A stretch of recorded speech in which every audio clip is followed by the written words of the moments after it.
ARTM Tamil செய்திகள் உங்களுக்காக உங்களுடன். வணக்கம், நான் கண்மணி பத்துமலை. இன்றைய தலைப்புச் செய்திகள்.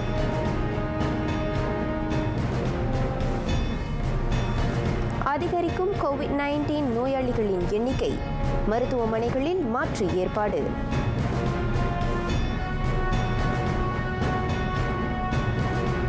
தடுப்பூசி தட்டுப்பாடு இல்லை. AstraZeneca தடுப்பூசி செலுத்திக் கொள்ள மக்கள் ஆர்வம்.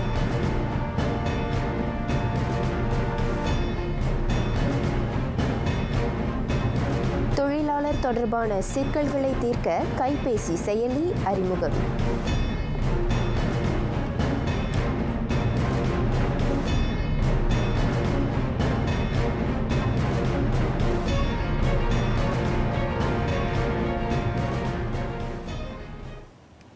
இன்று மீண்டும் 2000க்கு கீழ் குறைந்தது தினசரி COVID-19 தொற்று எண்ணிக்கை. புதிதாக 2500 பேர் அத்தொற்றால் பாதிக்கப்பட்டுள்ளனர். 18 பேர் மரணமுற்றனர். 2496 பேர் உள்நாட்டில் தொற்றால் பாதிக்கப்பட்ட வேளை 4 வெளிநாடுகளிலிருந்து தொற்றுடன் தாயகம் திரும்பியவர்கள். ஸ்லாங்கூரில் அதிகமாக 637 பேர் தொற்றுக்கு இலக்காகியுள்ளனர். கிளாந்தானில் 401 பேரும், சரவாக்கில் 356 பேரும், ஜொகூரில் 205 பேரும் பாதிக்கப்பட்டுள்ளனர். இவ்வேளையில் 2068 பேர் அத்தொற்றிலிருந்து மீண்டனர். 352 பேர் தீவிர சிகிச்சை பிரிவில் அனுமதிக்கப்பட்டுள்ள வேளை 186 பேருக்கு மூச்சுக்கருவி உதவி தேவைப்படுகிறது. சரவாக்கிலும் கிளாந்தானிலும் கள மருத்துவமனைகளை அமைப்பது குறித்து சுகாதார அமைச்சு தற்காப்பு அமைச்சுடன் ஆலோசித்து வருகிறது. அவ்விரு மாநிலங்களிலும் அதிகரித்து வரும் COVID-19 தொற்றுகளை கையாளும் முயற்சியாக அந்நடவடிக்கை எடுக்கப்பட உள்ளது. இதற்கு முன் COVID-19 தொற்று 3வது அலையின் போது சபா தாவாவில் கள மருத்துவமனை அமைக்கப்பட்டது. இப்போது அதேபோன்ற மருத்துவமனையை சரவாக்கிலும் கிளாந்தானிலும் அமைப்பதற்கான தேவையை தமது அமைச்சு கண்டறிந்திருப்பதாக சுகாதார அமைச்சர் டத்துஸ்ரீ டாக்டர் அட்ஹாம் பாபா விளக்கினார். COVID-19 தொற்றால் பாதிக்கப்படாத நோயாளிகளுக்கு சிகிச்சை அளிக்க அந்த கள மருத்துவமனைகள் அமைக்கப்படவிருக்கின்றன. அதன் வழி தொற்றால் பாதிக்கப்பட்டிருக்கும் நோயாளிகளுடன் போராடி வரும் மருத்துவமனைகளின் சுமையை குறைக்க முடியும். அதோடு தொற்றுக்கு இலக்கான நோயாளிகளுக்கு அவசர மற்றும் தீவிர கண்காணிப்பு பிரிவுகளில் சிகிச்சை அளிக்க இயலும். தேசிய COVID-19 நோய் எதிர்ப்பு திட்டம் தொடர்பான அன்றாட செய்தியாளர் சந்திப்பில் டத்துஸ்ரீ டாக்டர் அட்ஹாம் பாபா அவ்விவரங்களை வெளியிட்டார். கிள்ளான் பள்ளத்தாக்கில் உள்ள மாநிலங்களில் COVID-19 தொற்று தீவிரமடைந்து வருவதால் மருத்துவமனைகளில் படுக்கைகளுக்கு பற்றாக்குறை ஏற்பட்டிருக்கிறது. இந்த சிக்கலை களைய சுகாதார அமைச்சு சில முயற்சிகளை முன்னெடுத்துள்ளது. கிள்ளான் பள்ளத்தாக்கில் உள்ள மருத்துவமனைகளின் படுக்கைகள் மத்திய வட்டாரத்துக்கான COVID-19 ஒருங்கிணைப்பு கட்டுப்பாட்டு மையத்தின் மேற்பார்வையின் கீழ் நிர்வகிக்கப்படுகின்றன. குறிப்பிட்ட மருத்துவமனைகளில் உள்ள நோயாளிகள் காலி படுக்கைகள் உள்ள பிற மருத்துவமனைகளுக்கு மாற்றப்படுகின்றனர். COVID-19 நோயாளிகளுக்கு மட்டுமே சிகிச்சை வழங்கும் சுங்காய் புலோ மருத்துவமனையின் அவசர சிகிச்சை பிரிவில் படுக்கைகள் எண்ணிக்கை கட்டம் கட்டமாக அதிகரிக்கப்படுகின்றன. அறுவை சிகிச்சை போன்ற இதர சிகிச்சைகளை குறைத்துக் கொள்வது அல்லது ஒத்திவைக்கப்படுகின்றன. ஏதுவான பொது சிகிச்சை பிரிவுகளும் அவசர சிகிச்சை பிரிவாக உருமாற்றப்படுகின்றன. மேலும் கிள்ளான் பள்ளத்தாக்கில் உள்ள தனியார் மருத்துவமனைகள் மற்றும் பல்கலைக்கழக மருத்துவமனைகளுடன் சுகாதார அமைச்சு ஒத்துழைப்பை ஏற்படுத்தியுள்ளது. தடுப்பூசி விநியோகிப்பு நிறுவனங்களிடமிருந்து பெறப்படும் கையிருப்பை அடிப்படையாக கொண்டே தேசிய COVID-19 நோய் எதிர்ப்பு திட்டத்தின் கீழ் தடுப்பூசிகள் வழங்கப்படுகின்றன. எனவே தடுப்பூசி வழங்கப்படுவதில் பொதுமக்கள் புறக்கணிக்கப்படுவதாக வெளிவந்துள்ள கூற்றை அறிவியல் தொழில்நுட்ப புத்தாக்க அமைச்சர் கைரி ஜமாலுடேன் மறுத்தார். தடுப்பூசிகள் செலுத்தப்படும் விகிதம் குறைவாக இல்லை. மாறாக அட்டவணையிடப்பட்டதைப் போல தடுப்பூசிகளை அனுப்ப தாமதமாவதால் கையிருப்பு குறைவாக இருப்பதை கைரி சுட்டிக்காட்டினார். இதுவரை ஃபைசர், பயோன்டெக், சினோவேக், AstraZeneca ஆகிய நிறுவனங்களிடம் இருந்து 19,38,660 மருந்தளவு தடுப்பூசிகள் கொள்முதல் செய்யப்பட்டுள்ளன. அவற்றுள் 14,53,382 தடுப்பூசிகள் செலுத்தப்பட்டுவிட்டன. அது மொத்த தடுப்பூசிகளில் 75 விழுக்காடு தடுப்பூசிகள் பயன்பட்டிருப்பதை குறிக்கிறது. தேசிய கோவிட்-19 நோய் எதிர்ப்பு திட்டம் தொடர்பான அன்றாட செய்தியாளர் சந்திப்பில் கைரி அவ்வாறு பேசினார். இவ்வேளையில் தன்னார்வ அடிப்படையில் ஆஸ்ட்ராசெனேகா தடுப்பூசியை பெற்றுக்கொள்ளும் திட்டம் நாடு முழுவதும் விரிவுபடுத்தப்படும். நேற்று முடுக்கிவிடப்பட்ட அத்திட்டத்தின் கீழ் 3 மணி நேரத்துக்குள் 2,68,800 பேர் ஆஸ்ட்ராசெனேகா தடுப்பூசிக்கு முன்பதிவு செய்து கொண்டிருப்பதை கைரி ஜமாலுடன் சுட்டிக்காட்டினார். எனவே அத்திட்டத்தை நாடு தழுவிய நிலையில் விரிவுபடுத்த உத்தேசித்திருப்பதாக அவர் கூறினார். தன்னார்வ முறையில் ஆஸ்ட்ராசெனேகா தடுப்பூசிகளை பெற்றுக்கொள்ளும் திட்டம் முதலில் கோலாலம்பூரிலும் ஸ்லாங்கூரிலும் தொடங்கப்பட்டது. அத்திட்டத்தை விரிவுபடுத்துவதன் வாயிலாக முறையான இணைய சேவை கிடைக்கப்பெறாத பகுதிகளில் வசிப்பவர்களுக்கும் ஆஸ்ட்ராசெனேகா தடுப்பூசிகளை பெற்றுக்கொள்ளும் வாய்ப்பு வழங்கப்படுவதாக கைரி குறிப்பிட்டார். எனினும் தன்னார்வ அடிப்படையிலேயே அத்தடுப்பூசிகள் வழங்கப்படும் என அவர் திட்டவட்டமாக கூறினார். இவ்வேளையில் ஆஸ்ட்ராசெனேகா தடுப்பூசிகளுக்கு நல்ல வரவேற்பு கிடைத்தால் அந்த தடுப்பூசிகளை பயன்படுத்துவதை சரவா அரசாங்கம் மறுபரிசீலனை செய்யும் என தாம் எதிர்பார்ப்பதாக கைரி தெரிவித்தார். திரங்கானுவிலும் கிளாந்தானிலும் 6 இடங்களில் விதிக்கப்பட்டிருந்த கடுமையாக்கப்பட்ட நடமாட்ட கட்டுப்பாட்டு உத்தரவு திட்டமிட்டபடி நாளை நிறைவடைகிறது. தொற்று ஆபத்து குறைந்ததை அடுத்து அந்த முடிவு எடுக்கப்பட்டதாக தற்காப்பு மூத்த அமைச்சர் டத்தோஸ்ரீ இஸ்மாயில் சப்ரியாக்கோப் தெரிவித்தார். அதேவேளை பஹாங் குவாந்தான் தானா பூத்தேபாரு குடியிருப்பு பகுதியில் கடுமையாக்கப்பட்ட நடமாட்ட கட்டுப்பாட்டு உத்தரவு பிறப்பிக்கப்படுகிறது. அங்கு அதிகமானோருக்கு தொற்று உறுதிப்படுத்தப்பட்டதை தொடர்ந்து வரும் 5ஆம் தேதி முதல் 18ஆம் தேதி வரை அந்த கட்டுப்பாடு இருக்கும். இதனிடையே SOP விதிகளை மீறியதற்காக நேற்று 519 பேர் கைது செய்யப்பட்டனர். அவர்களுள் 508 பேருக்கு தண்டம் விதிக்கப்பட்டது. 11 பேர் தடுத்து வைக்கப்பட்டுள்ளனர். ஸ்லாங்கூரில் நாளை முதல் நடமாட்ட கட்டுப்பாட்டு ஆணை விதிக்கப்படவிருப்பதாக பரப்பப்படும் தகவலை தேசிய பாதுகாப்பு மன்றம் மறுத்தது. மாநில பாதுகாப்பு மன்ற செயற்குழு கூட்டத்தில் எட்டப்பட்ட முடிவுகளை கொண்டு சில உத்தரவுகளும் பரிந்துரைகளும் முன்வைக்கப்பட்டதாக அடிப்படையற்ற தகவல்களும் வெளியிடப்பட்டுள்ளன. சமூக வலைதளங்களில் பகிரப்பட்டு வரும் அந்த அறிக்கை போலியானது. இம்மாதம் 10ஆம் தேதி முதல் 20ஆம் தேதி வரையில் நடப்புக்கு வரவுள்ள நடமாட்ட கட்டுப்பாட்டு உத்தரவின் போது விதிக்கப்படும் நிர்ணயிக்கப்பட்ட நடைமுறைகள் எனும் தலைப்பில் வெளியிடப்பட்ட அறிக்கையும் போலியானது என MKN தெளிவுபடுத்தியது. நாட்டின் பொது அமைதியை குலைக்கும் வகையிலான அத்தகைய அறிக்கைகளை பகிர வேண்டாம் என தேசிய பாதுகாப்பு மன்றம் எல்லாரையும் கேட்டுக்கொண்டது. மலேசியாவுக்கும் இந்தியாவுக்கும் இடையே சரக்கு விமான சேவைகள் மட்டுமே அனுமதிக்கப்பட்டிருக்கின்றன.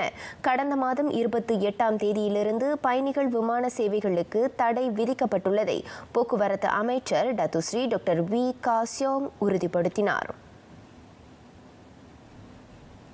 மலேசியாவுக்கும் இந்தியாவுக்கும் இடையிலான விமான போக்குவரத்தை தற்காலிகமாக நிறுத்தும்படி தேசிய பாதுகாப்பு மன்றம் அறிவுறுத்தியது. இந்தியாவிலிருந்து மலேசிய விமான நிறுவனத்தின் விமானங்கள் நாட்டுக்குள் நுழைவதாக புகார்கள் தெரிவிக்கப்பட்டிருக்கின்றன. ஆனால் அவை சரக்கு விமானங்கள் மட்டுமே என அமைச்சர் தெளிவுபடுத்தினார். கோவிட்-19 தொற்று காலகட்டத்திலிருந்து பயண விமானங்களை சரக்கு விமானமாக உருமாற்றி பயன்படுத்தி வருகிறது மலேசிய விமான நிறுவனம். மருந்துகள், மருத்துவ பொருட்கள், கைத்தொலைபேசி, மின்னியல் பொருட்கள் ஆகியவற்றை ஏற்றி வருவதற்கு அந்த விமானங்கள் பயன்படுத்தப்படுவதாக டத்துஸ்ரீ டாக்டர் வி காசியோங் விவரித்தார். நோன்பு பெருநாள் விடுமுறையை ஒட்டி இம்மாதம் 7ஆம் தேதி முதல் உயர்கல்விக் கழக மாணவர்கள் வீடு திரும்பலாம். அதற்கு முன் ஒவ்வொரு உயர்கல்விக் கழகத்திலும் மாணவர்கள் சுகாதார பரிசோதனைக்கு உட்படுத்தப்படுவர் என உயர்கல்வி தலைமை இயக்குனர் பேராசிரியர் டாக்டர் ஹுசைனி உமார் தெரிவித்தார். கல்வி கழகத்திற்கு திரும்புவதற்கு முன்பும் மாணவர்கள் சுகாதார பரிசோதனையை செய்ய வேண்டும். அவர்களின் குடும்ப உறுப்பினர்களும் ஆரோக்கியமாக இருப்பது உறுதி செய்யப்படும். உடல் நலம் குன்றியிருந்தால் அவர்கள் பல்கலைக்கழகத்திற்கு திரும்ப அனுமதிக்கப்பட மாட்டார்கள் என பேராசிரியர் டாக்டர் ஹுசைனி உமார் கூறினார். மாணவர்கள் அவர்களின் உண்மையான சுகாதார பரிசோதனை அறிக்கையை கல்வி கழகத்திடம் சமர்ப்பிக்க வேண்டும். தொற்றுக்கான அறிகுறிகள் அல்லது குடும்ப உறுப்பினர்கள் தொற்றுக்கு இலக்காகி இருந்தால் அதனை தெளிவாக கூற வேண்டும் என்றும் பேராசிரியர் டாக்டர் ஹுசைனி கேட்டுக்கொண்டார்.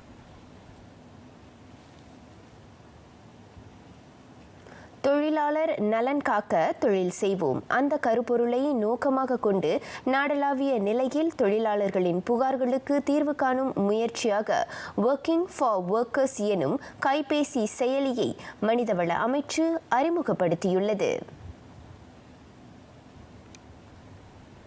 மனிதவள அமைச்சர் டத்துஸ்ரீ எம் சரவணன் இன்று மாலை அந்த செயலியை அறிமுகம் செய்து வைத்தார். தொழிலாளர்களின் உரிமைகள் நல்வாழ்வை பாதுகாத்து மேம்படுத்துவதை உறுதி செய்வது, உள்நாட்டு அயல்நாட்டு தொழிலாளர்களின் புகார்களை ஒரே தளத்தில் கொண்டு வருவது, முதலாளிகளிடம் விழிப்புணர்வை ஏற்படுத்துவது ஆகிய நோக்கங்களில் அந்த செயலி அறிமுகப்படுத்தப்பட்டிருப்பதாக அமைச்சர் தெரிவித்தார்.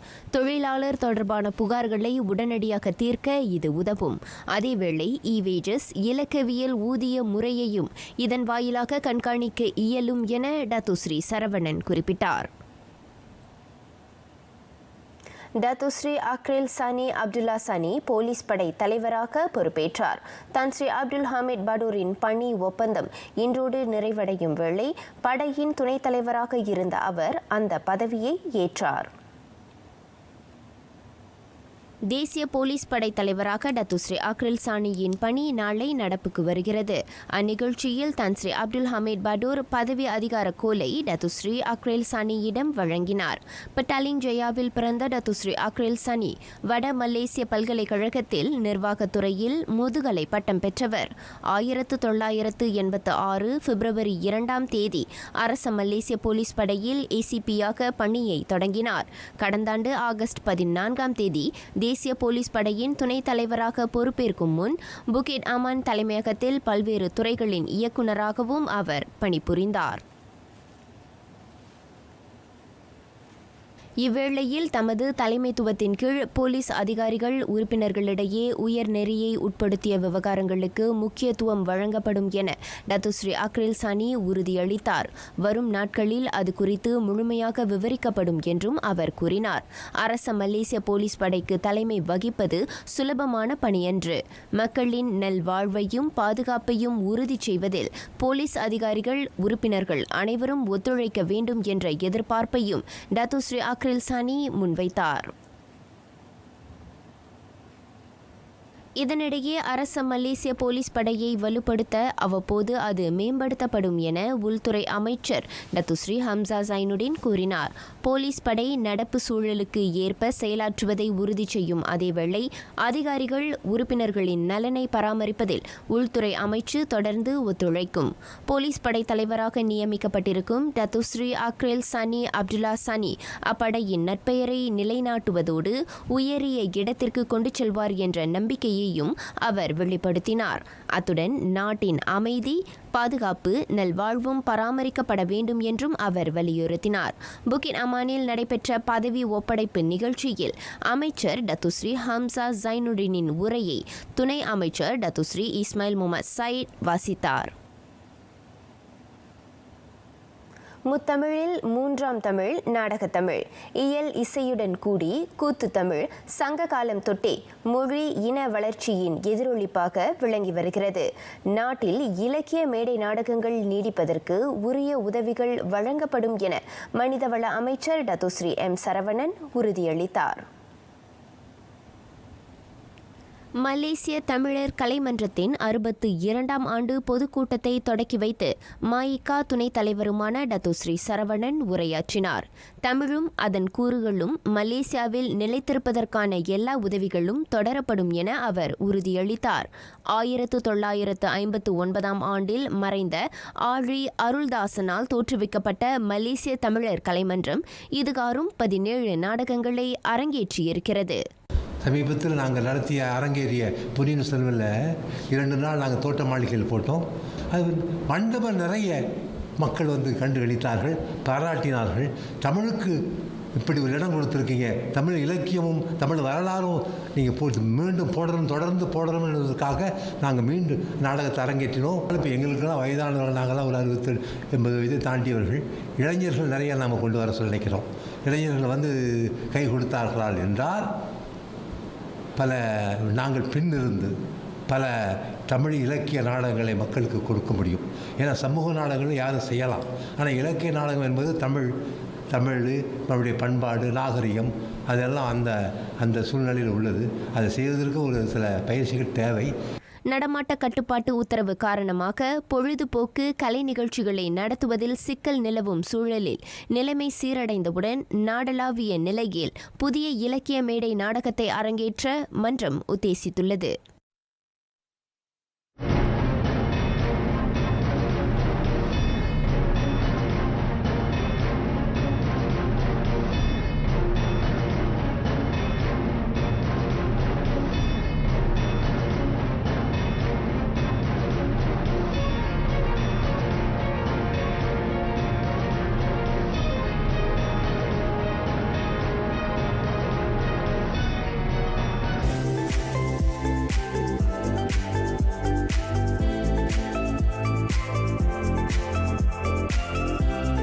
COVID-19 உலகை குறிப்பாக பொருளாதார துறைகளில் பெரும் மாற்றத்தை ஏற்படுத்தியிருக்கின்றது.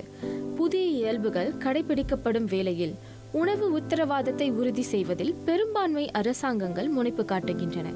அவ்வகையில் மலேசியாவில் வேளாண் துறை மேம்பாட்டுக்கு அரசாங்கம் பல்வேறு சலுகைகளையும் உதவிகளையும் வழங்கி வருகிறது.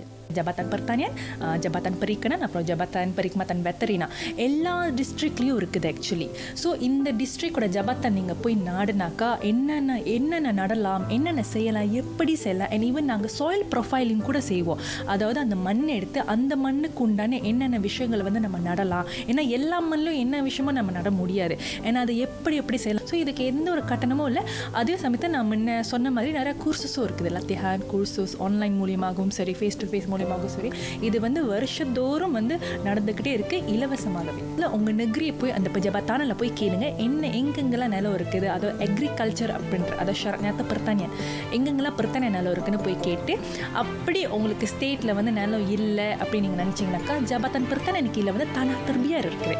அதாவது யாருக்கும் சொந்தமே இல்லாத நிலங்கள் வந்து அந்த ஸ்டாட்டிஸ்டிக்ஸ் அவங்க எடுத்து வச்சுருக்காங்க. ஸோ அவங்களையும் போய் நீங்கள் நாடலாம். மினிஸ்ட்ரி கீழே வந்து TKPM அப்படின்ற ப்ரோக்ராம் இருக்குது, தனமன் கிக்கல் ப்ராஜெக்ட் பிரத்தானியன் அப்படின்ட்டு சொல்லி நிறைய ஸ்டேட்ஸில் கூட, அதாவது ஃபெட்ரலும் ஸ்டேட்டும் கொலாபரேட் பண்ணி பண்ணுற ஒரு ப்ரோக்ராம். ஸோ இதுக்கான தகவல்களும் வந்து நீங்கள் அமைச்சுக்கிட்ட வந்து நாடலாம், ஜபத்தன்கிட்டையும் கேட்கலாம். வேளாண் துறையில் ஈடுபடுவோருக்கு வரிச் சலுகைகளையும் அரசாங்கம் வழங்கி வருகிறது. இதன் வழி புதியவர்கள் அதில் ஈடுபட ஊக்குவிக்கப்படுகிறது. கோவிட் காலகட்டத்துக்கு முன்பு, அதாவது இந்த PKP காலகட்டத்துக்கு முன்பு நீங்கள் பார்த்தீங்கன்னாக்கா இந்த ஜலஜா எக்ரோபனமூடு அப்படின்ற ஒரு விஷயம் சொல்லுவோம். எல்லா மாநிலத்துக்கும் போயிட்டு இந்த மாதிரி இந்த ப்ரோக்ராம் பற்றி விழிப்புணர்வை வந்து நம்ம மக்களுக்கே கொண்டு சேர்ப்போம். ஆனால் இந்த கோவிட் காலகட்டத்தில் வந்து நம்ம வெளியே போக முடியாத ஒரு சூழல். ஆனாலும் எங்களோட அமைச்சு வந்து எசென்ஷியல் சர்வீசஸ் அல்லவா. ஸோ அதனால் நாங்கள் ஆஃபீஸ்க்கு போயிட்டு இந்த FB லைவ் மூலியமாகவோ இல்லை இன்ஸ்டாகிராம் மூலியமாகவோ எங்களோட வெப்சைட் மூலியமாகவோ இந்த மாதிரி தகவல்கள் வந்து கொடுத்துக்கிட்டே இருக்கும். அண்ட் எங்களோட கிரைசிஸ் மேனேஜ்மெண்ட் சென்டர் கூட இருக்குது. ஸோ அதுவும் ஆக்டிவாகவே இருந்துச்சு PKP காலகட்டத்தில். அண்ட் இப்போது இந்த நியூ நார்ம்னு சொல்கிறோம்ல, பார்க்குறத குறைச்சிக்கிட்டு எல்லாமே ஆன்லைன் மூலியமாக இணையதளத்தில் வந்து நாங்கள் இந்த மாதிரி தகவல்களை வந்து கொடுத்துக்கிட்டே இருக்கோம். தன்னை நம்பி வந்தோரை மண்மகள் ஒருபோதும் கைவிட்டதில்லை. வேளாண் உணவு உற்பத்தி இன்றியமையா துறையாக விளங்குவதால் முறையான வழிகாட்டுதலுடன் முயற்சியுடன் ஈடுபடுவோருக்கு தோல்வி என்றும் கிடையாது. Biar masak apa pun tak jadi. Janji kita raya gaya KFC. Barulah sedap hingga menjilat jari. Bila kau bertenaga, kau boleh kekal sihat dan aktif. Kekal bertenaga sepanjang hari dengan Berokah. Dijamin halal.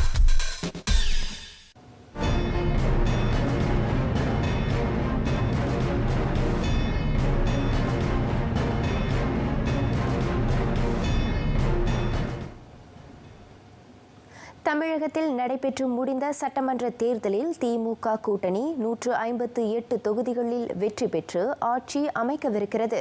AIADMK கூட்டணி 76 இடங்களில் வெற்றி பெற்றது.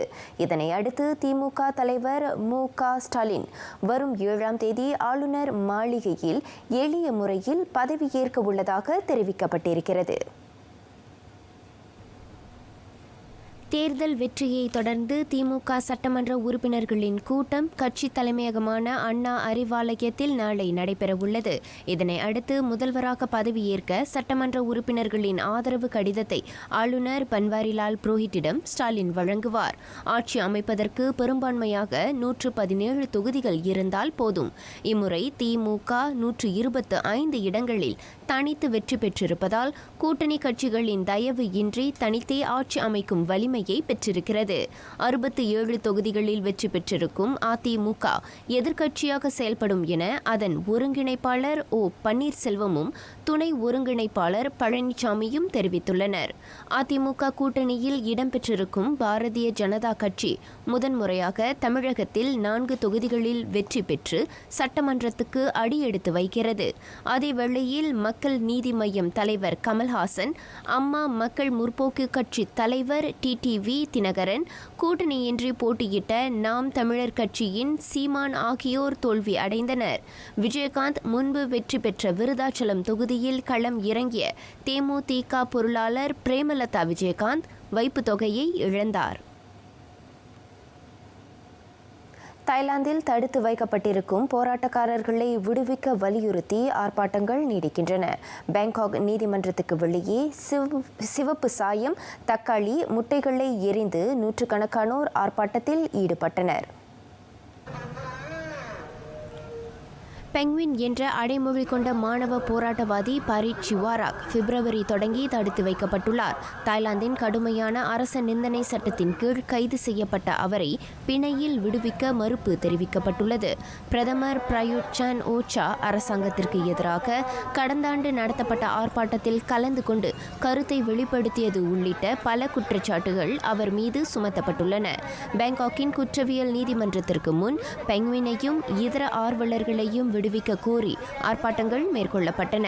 அவர்கள் அனைவரையும் விடுதலை செய்யும்படி ஆர்ப்பாட்டக்காரர்கள் கூச்சலிட்டதுடன் மக்களாட்சி இயக்கத்திற்கு ஆதரவு தெரிவிக்கும் வண்ணம் 3 விரல்களை அசைத்தும் போராட்டத்தில் இறங்கினர்.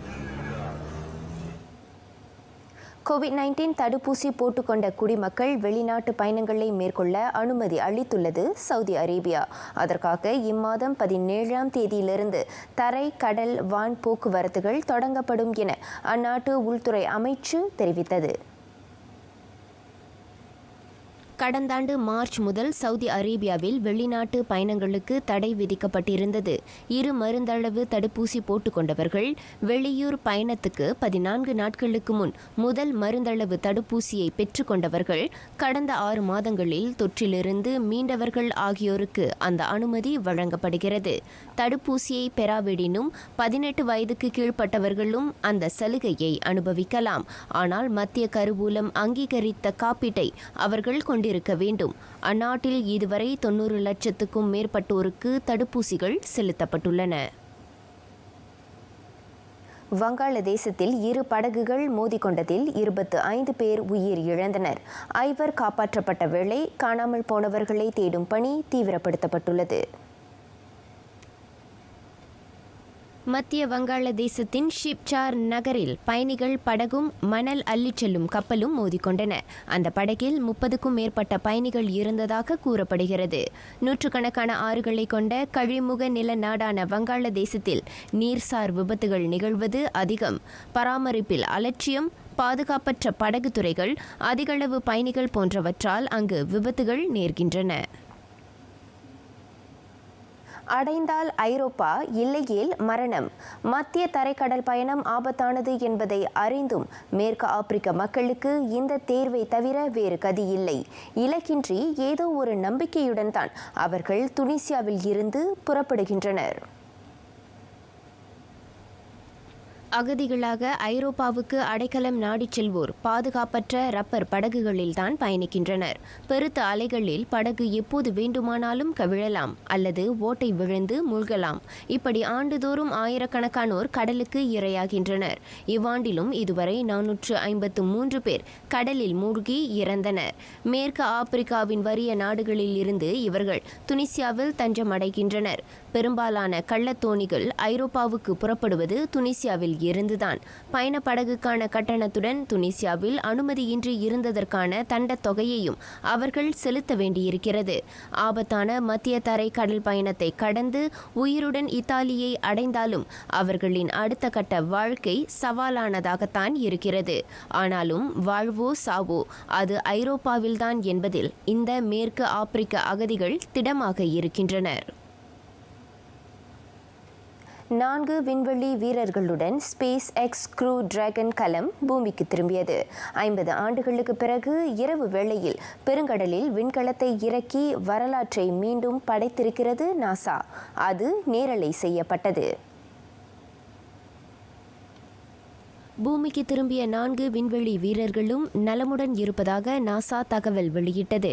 அனைத்துலக விண்வெளி நிலையத்திலிருந்து புறப்பட்ட 6 மணி நேரங்களுக்கு பின்னர் அமெரிக்க நேரப்படி அதிகாலை 2:56க்கு க்ரூ டிராகன் விண்கலம் மெக்சிகோ வளைகுடாவில் தரையிறங்கியது. 1968 ஆண்டு பூமியில் தரையிறங்கிய அப்போலோ 8 விண்கலத்தை அடுத்து இரவு நேரத்தில் தரையிறங்கிய முதல் விண்கலம் க்ரூ டிராகன் என நாசா தெரிவித்தது. கடந்த ஆண்டு நவம்பரில் அந்த 4 விண்வெளி வீரர்களும் நாசாவுடன் கைகோர்த்துள்ள ஸ்பேஸ் எக்ஸ் நிறுவனத்தின் விண்கலத்தில் அனைத்துலக விண்வெளி நிலையத்துக்கு பயணம் மேற்கொண்டனர். பூமிக்கு திரும்பும் முன் விருந்தோம்பலுக்கு நன்றி, மீண்டும் பூமியில் சந்திப்போம் என விண்வெளி வீரர் மைக்கேல் ஹாப்கின்ஸ் தனது ட்விட்டரில் பதிவிட்டிருந்தார்.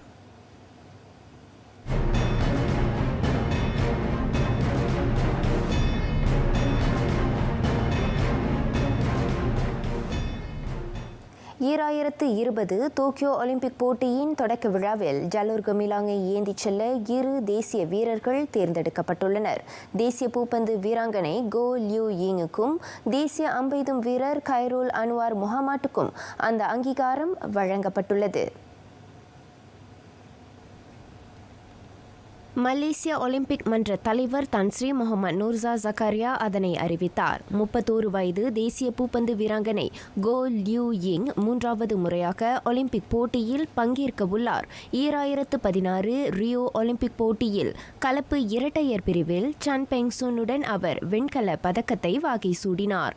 இவ்வேளையில் 29 வயது தேசிய அம்பெய்தும் வீரர் கைரோல் அன்வார் உலக அம்பெய்தும் போட்டியில் 2வது இடத்தை வென்றவர் ஆவார். அத்துடன் அவர் 3வது முறையாக ஒலிம்பிக் அரங்கில் காலடி வைக்கவுள்ளார் என தான் ஸ்ரீ நூர்சா குறிப்பிட்டார்.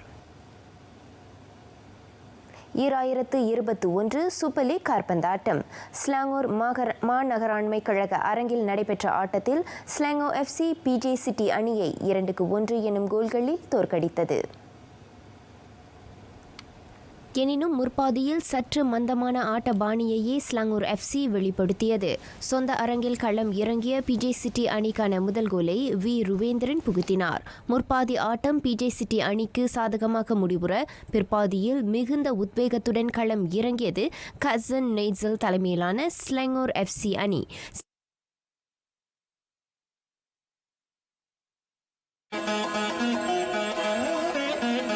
குரலும் விளக்கமும்.